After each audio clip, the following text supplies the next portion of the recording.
Limit x tends to 3 alpha x square minus beta by x minus 3 এর মান আমাদের 12 বলেছে। এখান থেকে আমাদের আলফা বিটা বের করতে হবে। এখানে দেখছি আমরা যখন লিমিটের মান 3 বসাচ্ছি তখন নিচে এই টার্মটা যখন এক্স এর মান 3 বসাচ্ছি 0 হয়ে যাচ্ছে। তাহলে লিমিটটা অস্তিত্ব থাকতে হলে আমাদের লিমিটের উপরের ভ্যালুটা মানে এই টার্মটা যখন আমরা এক্স এর মান 3 বসাবো তখনও 0 হতে হবে। মানে লিমিটটার অস্তিত্ব থাকতে গেলে 0/0 ফর্ম দরকার। মানে যদি 0/0 ফর্ম না হয় লিমিটটা, তাহলে এর অস্তিত্ব থাকবে না। তাহলে আমরা প্রথমে বলতে পারছি limit x tends to 3 alpha x square minus beta, এটা অবশ্যই 0 হবে। মানে নিচের টার্মটা 0 হয়েছে যেহেতু উপরের টার্মটাও 0 হতে হবে। মানে এখান থেকে যদি আমরা এক্স এর জায়গায় 3 বসিয়ে দিই তাহলে হচ্ছে alpha into 3 square minus beta সমান 0।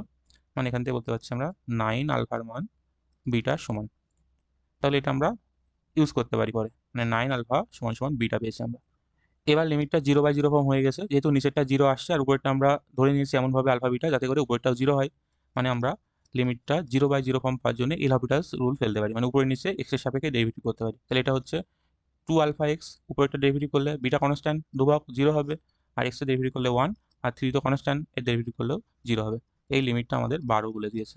তাহলে এখানে যদি লিমিট এক্স এর জায়গায় 3 বসিয়ে দিই তাহলে কত হবে? 2 আলফা ইন্টু 3 সমান সমান 12।